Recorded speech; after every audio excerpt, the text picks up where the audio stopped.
1357 সালে মন্দির প্রতিষ্ঠা হয়েছিল। তার আগে থেকেও এখানে পুজো হয়েছে। আগে তো মনসার গাছ ছিল, গাছ পাশ পুজো হতো। পরে এগুলো সংস্কার করে মন্দিরটা তৈরি হয়েছে। ভক্তরা পুজো দিতে এসছে, পণ্ডিত মশাই নাম লিখে নিচ্ছে। মা মনসা মন্দিরের হাঁড়ি কাঠ এটা। ভক্তবিন্দু এখানে ধূপ, মোমবাতি, প্রদীপ নিবেদন করে। এই হলো মা মনসা মন্দির। আজ বন্ধু 8:30-এ 13 নম্বর লোকালে, পাঁশকুড়া লোকালে, এই লোকালে করে আজ আপনাদের নিয়ে যাব ফুলেশ্বর। ফুলেশ্বর থেকে আপনাদের নিয়ে যাব, অটো করে যাব উলবেড়িয়া, হচ্ছে কোর্টের কাছে। কোর্টের থেকে কিছুটা হেঁটে গিয়ে আমি অটো করে আজ আমার গন্তব্যস্থল হবে। সেখান থেকে নিয়ে যাব আমি হচ্ছে আপনাদের জাগ্রত মা মনসা মন্দির। গড়ে উঠেছে প্রায় 80 বছরের প্রাচীনতম মন্দির। সেইখানে আপনাদের নিয়ে যাব। এই ফুলেশ্বরে এসে পৌঁছে গেলাম। যে ট্রেনে এসেছিলাম পাঁশকুড়া লোকাল চলে যাচ্ছে। এবারে আপনাদের আমি এই ওভারব্রিজ দিয়ে 1 নম্বর প্ল্যাটফর্ম দেখুন দেখাচ্ছি। পুরো স্টেশনটাকে আপনাদের, ফুলেশ্বর স্টেশনটাকে তুলে ধরলাম। এরপর আমি ওভারব্রিজ দিয়ে 1 নম্বর প্ল্যাটফর্ম দিয়ে বেরিয়ে টোটো করে আজ আপনাদের নিয়ে যাব উলবেড়িয়া হীরাপুরে জাগ্রত মা মনসা মন্দির। চলুন আজ সেইখানে নিয়ে যাই আপনাদের। দিয়ে টোটো স্ট্যান্ডে যেতে হবে 1 নম্বর দিয়ে বাঁহাতে। হীরাপুরের জাগ্রত মা মনসার মন্দিরে অটো করে চললাম। চলুন আপনাদের নিয়ে যাই। উলবেড়িয়ার কোর্টের কাছে কিছুটা এগিয়েই হীরাপুরের অটো ছাড়ে। তাই এই হলো অটো স্ট্যান্ড। এইখান থেকে আজ আমি আপনাদের নিয়ে যাচ্ছি জাগ্রত মনসাবাড়ি হীরাপুর। আজ আমার গন্তব্যস্থল হলো হীরাপুর নিয়ে যাব। দেখুন কত সুন্দর মনোরম পরিবেশে, গঙ্গার পাড়ে গাছগাছালি কত সুন্দরভাবে গড়ে উঠেছে। ওপারে দক্ষিণ 24 পরগনা, এপারে হাওড়া জেলা। তার মধ্যিখান দিয়ে আজ আপনাদের নিয়ে যাচ্ছি গঙ্গার হাওয়া খেতে খেতে জাগ্রত মা মনসা মন্দির। এই মন্দির খুবই জাগ্রত। এই মন্দির আজ আপনাদের এনেছি। দেখুন এই মন্দির। চলুন মন্দিরে নিয়ে যাই। আচ্ছা, এটা কি আপনাদের মা মনসার মন্দিরে এনেছি। এটা হচ্ছে অবস্থিত হীরাপুরে মা মনসার মন্দির। মন্দির বন্ধ আছে। আচ্ছা, এটা কিসের মন্দির? এগুলো হচ্ছে পীর বাবা না? এটা পীর বাবার মন্দির। চলুন, এখানে অনেকে ঘোড়া রেখে গেছে তো দেখছি। ঘোড়া তৈরি করেছে পীর বাবা। এখানে অনেকে মনস্কামনা করে এই পীর বাবার মন্দিরে। আর এই হলো এই মা মনসা মন্দিরের হচ্ছে আদি বাবা। চলুন পীর বাবার মন্দিরে আপনাদের নিয়ে যাই। এই মা মনসাকে এনেছে।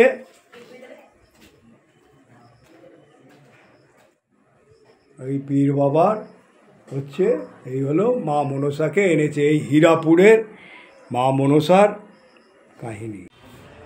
এই হলো মা মনসার এরিয়া। দেখুন এখানে এই মন্দির আগের থেকে অনেক ডেভেলপ হয়েছে।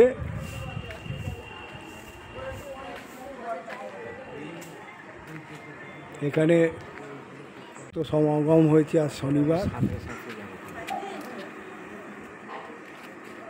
আর এই হলো মন্দির। এ ওয়েলকাম জানাচ্ছে, আসুন। আর ডাব গাছ দিয়ে করা আছে। মা মনসার হচ্ছে করে ধূপ মোমবাতি নিবেদন করে। পোতা আছে। এই হলো হাঁড়ি কাঠ। মা মনসা মন্দিরে হাঁস বলি হয়। এখানে হচ্ছে সব মনস্কামনা করে ঢিল বেঁধে গেছে।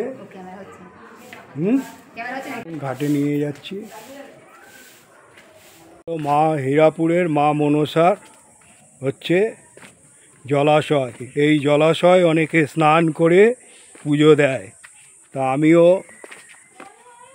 এই জলাশয়, পবিত্র জলাশয় পা ধুয়ে দেখো মন্দিরে এবারে যাব। এই হলো পবিত্র জলাশয় হীরাপুরের মা মনসার। খুব জাগ্রত এই মা মনসা এখানে। আমি এই পবিত্র জলাশয়ে জল নিয়ে নিলাম মাথায়।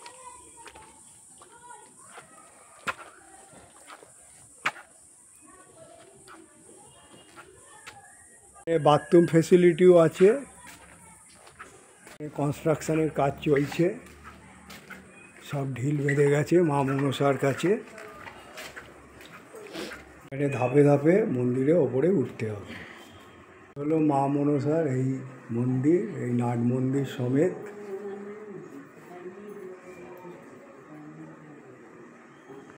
এই নাট মন্দিরে অনেকে যাদের মনস্কামনা পূরণ হয়েছে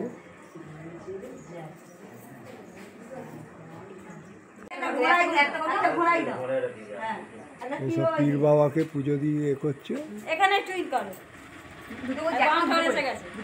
সেইটাও আপনাদের কাছে তুলে আজ আপনাদের উলবেড়িয়ার অন্তর্গত হীরাপুরে জাগ্রত মা মনসার মন্দিরে এনেছি।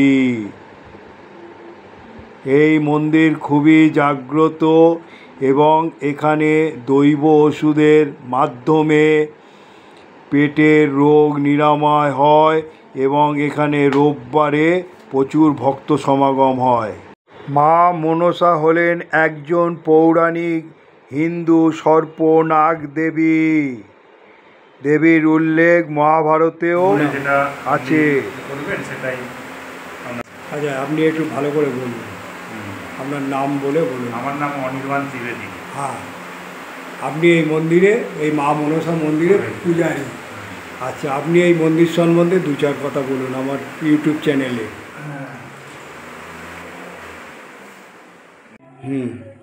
1357 সালে মন্দির প্রতিষ্ঠা হয়েছিল।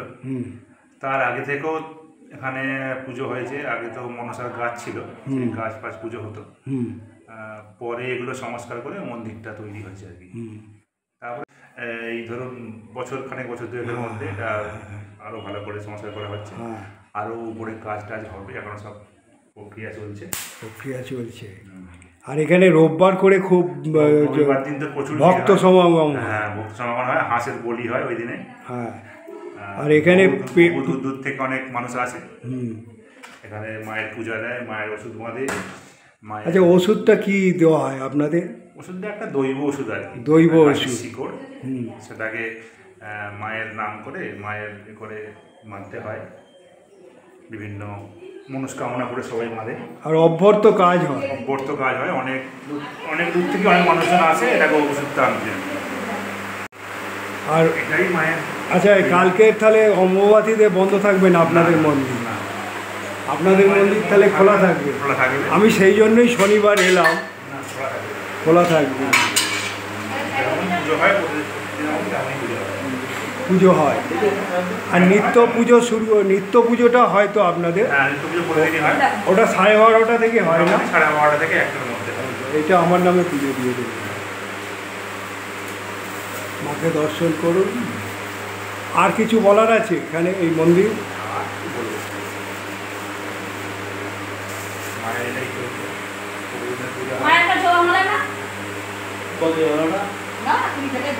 আপনাকে বলার জন্য ধন্যবাদ। মা মনসা হলো শিবের মানস কন্যা। এ হলো বিষহরী, সর্পদের দেবী।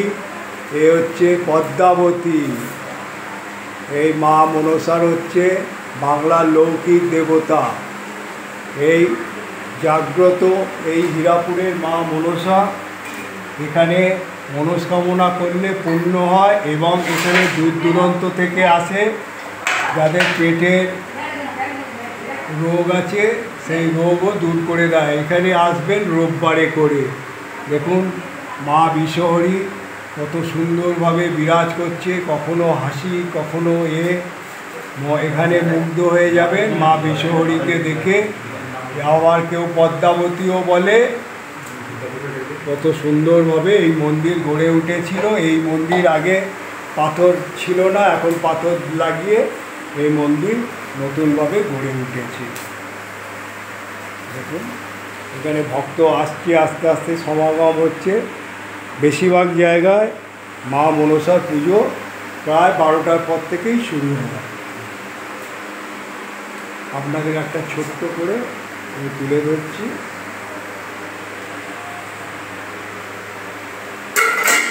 দেবী ভগবত পুরাণে আদি অনৈক্যকালে পুরাণে দেবী মা মনসার উল্লেখ পাওয়া যায়। প্রধানত পূর্ব ভারতীয় অঞ্চল অভিভাজিত এই মা মনসা অঙ্গদেশ মিথিলা, কামরূপ এবং উৎকলে যে কোনো বিষধর প্রাণীর হাত থেকে রক্ষা ও বিষের প্রতিকার পেতে প্রজনন ও ঐশ্বর্য লাভের উদ্দেশ্যে তার পুজো করা হয়। মা মনসা ঘট স্থাপন করে পুজো করা হয়। মা মনসা নাগরাজ বাসুকীর ভাগ্নী এবং ঋষি জরৎকারুর স্ত্রী। তার অপর নামগুলি হল বিশ্বহরী, বিশ্বহরা, বিষধ্বংসকারিণী, নিত্য, চিরন্তনী ও পদ্মাবতী। বাহন হচ্ছে সর্প ও হচ্ছে রাজহংস। সঙ্গী হলেন জরৎকারু মা মনসার। এখানে দেখুন মা মনসা রেখে দিয়ে গেছে। অনেকে হচ্ছে তাদের মনস্কামনা পূর্ণ হয়েছে। এগুলোকে ছলন বলা হয়। আর এখানে গোপাল, তারপরে মা মনসা বিরাজ করছে। এগুলো দিয়ে গেছে যাদের মনস্কামনা, ভক্তরা মানে যাদের মনস্কামনা পূরণ হয় ভক্তরা এক একটা করে দিয়ে যায়।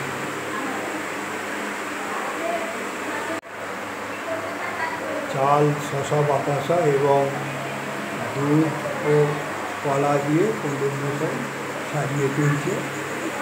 পুজো হবে। মা মনসার কন্যা হচ্ছে আস্তিক মুনি এবং শিবের শিকতি কন্যা মনসা। জরৎকারু মনসাকে তপস্যা করেছিলেন। মনসার মা চণ্ডী শিবের স্ত্রী পার্বতী তাকে ঘৃণা করতেন, কিন্তু পরবর্তী মাতা চণ্ডী মনসাকে নিজের মেয়ের স্বীকৃতি দিয়েছিল। কোনো কোনো ধর্মগ্রন্থে আছে শিব নয়, ঋষি কশ্যপ হলেন মনসার পিতা।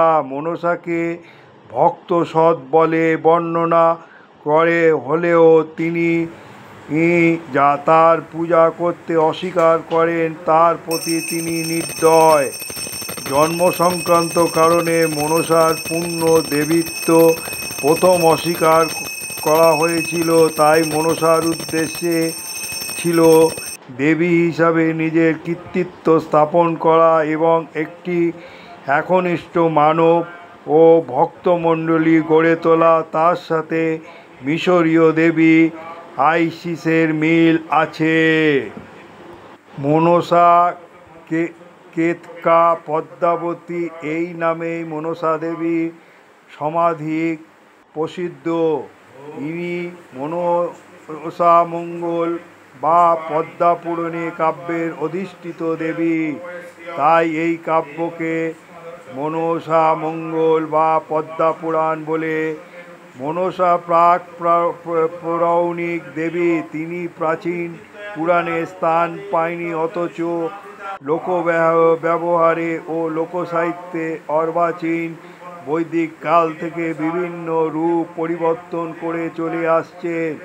অবশ্য কোনো কোনো প্রাচীন হিন্দু পুরাণ, বৌদ্ধ গ্রন্থে ধর্মে দেবী মনসার বর্ণনা আছে। পদ্মা পুরাণ এবং ব্রহ্মবৈবর্ত পুরাণে ও দেবী ভগবতে মনসার উল্লেখ রয়েছে।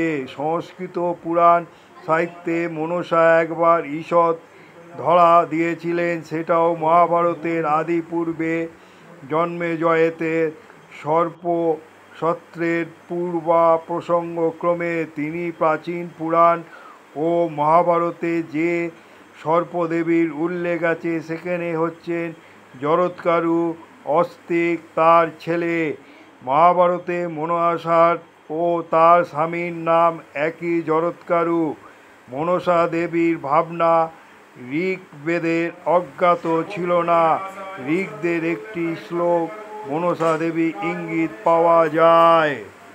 তিনি 7 ময়ূরী 7 ভাগ্নী কুমারী তাহার তোমার বিষ তুলিয়া লইতেছে, যেমন কলসি কাঁধে মেয়েরা কূপ হইতে জল লইয়া যায়, সেই রকম মনসা দেবীও বিষ তুলে নেয়।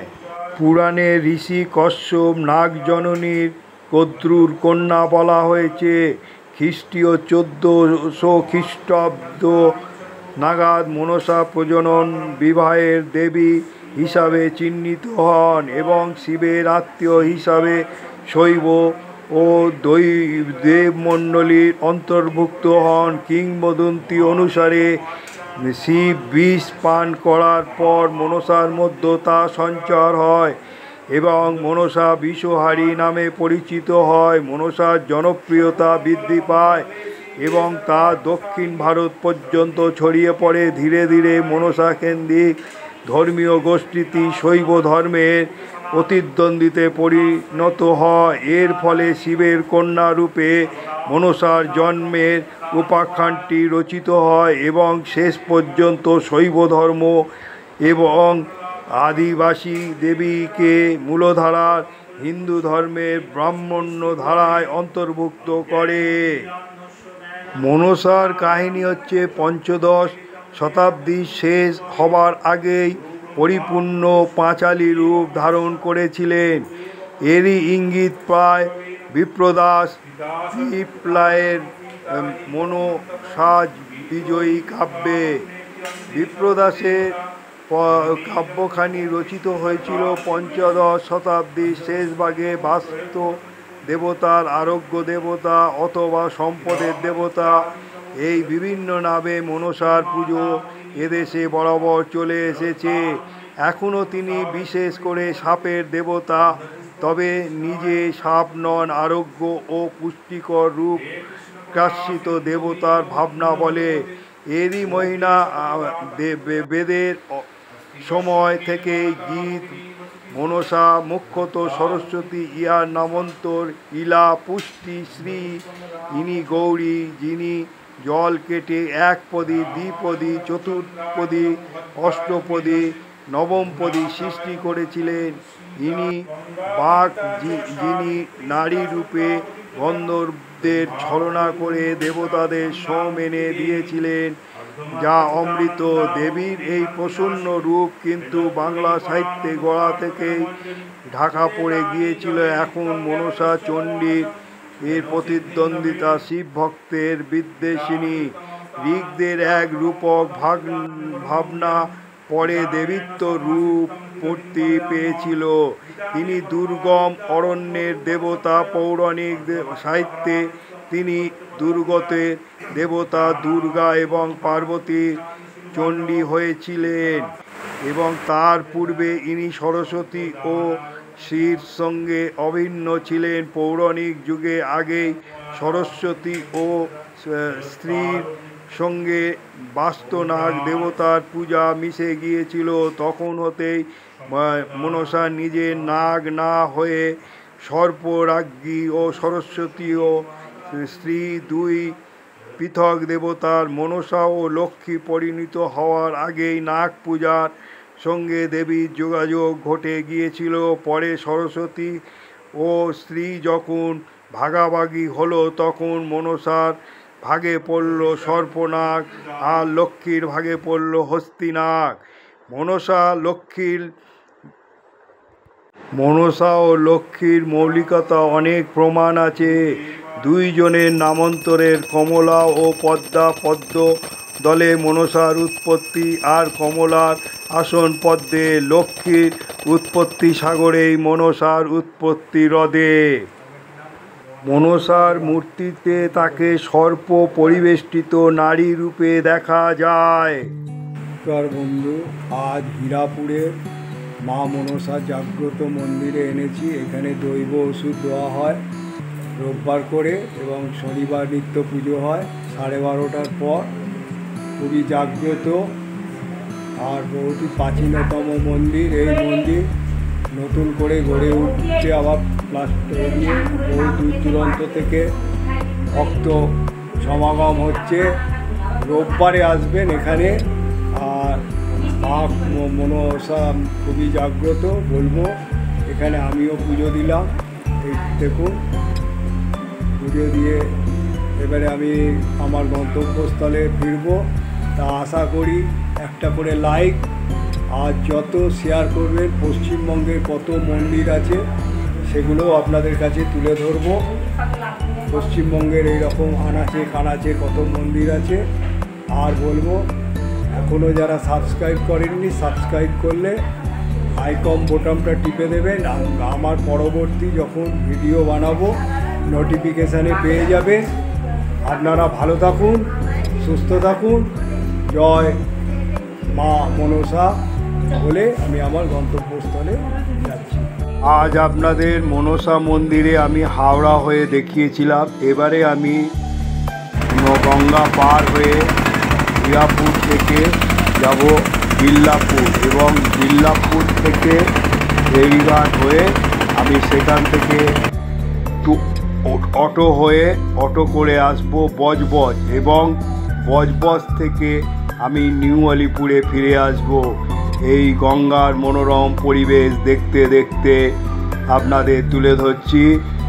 এবারে যাব বিল্লাপুরে। বিল্লাপুর থেকে আমি টোটো করে, তাহলে দুদিক দিয়েও যাওয়া যায়। দক্ষিণ 24 পরগনার বিল্লাপুর থেকে আপনারাও এই হীরাপুরের জাগ্রত মা মনসা মন্দিরে চলে আসতে পারেন। আমি এইবারে এখান থেকে নিয়ে যাব বিল্লাপুর অটো স্ট্যান্ড। অনেকটা হেঁটে যেতে হয়, সেটা কেন দুপুরবেলা কোনো অটো ছিল না বলে আমি হেঁটে হেঁটে এইখানে বিল্লাপুরের যে ইলেকট্রিকের কোম্পানি আছে সব, সেটাও আপনাদের এই রাস্তার ওপর দিয়ে সব যাচ্ছে।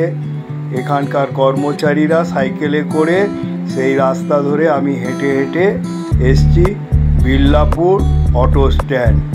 এরপর এইভাবে হাঁটতে হাঁটতে এই রাস্তা দিয়ে চলে এসছি। দেখুন, এই রাস্তা দিয়ে যেতে হবে।